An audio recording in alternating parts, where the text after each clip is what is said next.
And I just went ahead and started before you could even. I know. We're back with the SHITler refrigerator. Oh my God, there's an earthquake. Ah!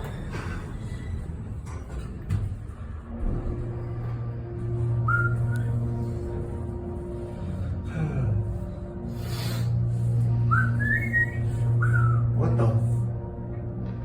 You know you could actually say the word, right?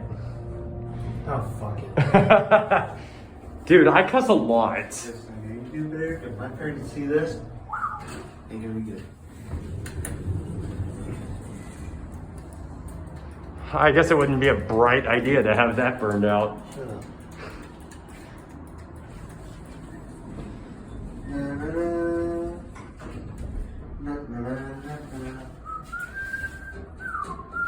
Man, what if we turn this thing into the elevator from the movie Willy Wonka? Excuse you. Whoa! That's half of 2 pretzels mixed with a lemonade and stuff. Yeah, and that's how I kind of feel after drinking so much apple juice in about 30 seconds. What if we turn this thing into like the elevator from Willy Wonka and the Chocolate Factory, and then we just put rockets on it, then we blast it off to outer space. And we had that counting down, which it doesn't even work in the first place. Oh, this? Yeah, the floor indicator. I thought somebody's was stuck in the elevator. The bell indicator works at least. Yeah. If we were stuck in this thing, you would know it. Yeah, that'd be the alarm doesn't even work on this one, so. And that's it.